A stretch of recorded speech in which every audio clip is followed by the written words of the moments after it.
Fondation pour la recherche en chimie a été créée en 2007 par 4 fondateurs, l'Université de Strasbourg, le CNRS et 2 entreprises privées.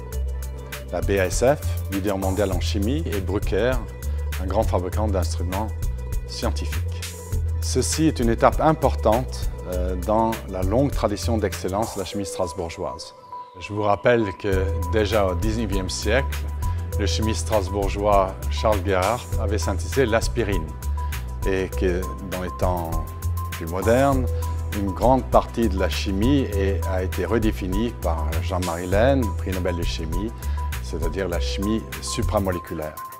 Cette longue tradition d'excellence en chimie se reflète dans le classement de Shanghai où nous sommes systématiquement classés dans les 20 premiers au monde. Ceci est d'autant plus remarquable qu'il y a plusieurs milliers d'universités dans le monde. La Fondation pour la recherche en chimie regroupe 80 équipes qui constituent à peu près 800 personnes, qui couvrent une large palette de compétences en recherche et développement en chimie, allant des matériaux aux médicaments. Ces équipes ont beaucoup de contrats avec des entreprises privées. Je peux prendre l'exemple, par exemple, de l'ISIS, dans le bâtiment dans lequel nous sommes, où nous avons non seulement des chercheurs de renommée mondiale, mais aussi la présence de grandes industries ainsi que de start-up. Les entreprises bénéficient de la synergie de cet ensemble d'acteurs sur le campus, tant au niveau de la recherche qu'au niveau de l'enseignement.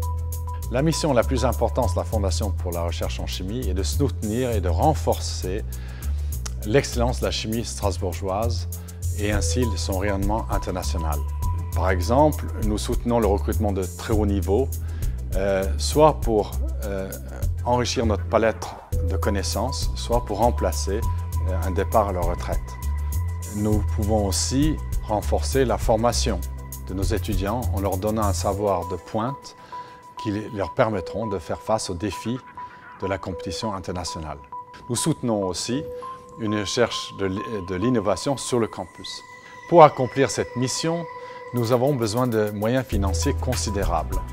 L'État nous a dotés avec un budget initial, mais cela ne suffit pas. Pour renforcer et élargir nos actions et les inscrire dans le tissu socio-économique, nous avons besoin du soutien de nos mécènes. Parmi les réalisations de la Fondation pour la recherche en chimie, je pourrais citer 2 exemples que je trouve emblématiques de nos travaux depuis 5 ans.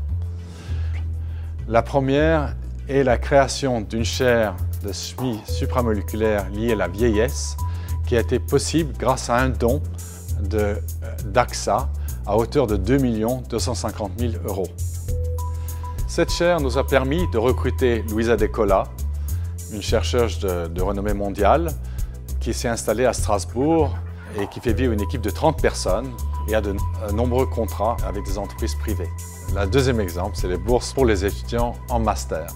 Notre levée de fonds auprès de mécènes nous a permis d'établir des bourses pour les étudiants en master qui ont des difficultés économiques mais qui sont très motivés dans leurs études. Je voudrais ajouter que ces étudiants boursiers expriment une grande gratitude envers les mécènes et la Fondation, ce qui nous motive dans le quotidien. Le mécénat permet le développement de nouveaux talents dans un environnement scientifique de niveau international et le renouvellement des générations de chercheurs à Strasbourg.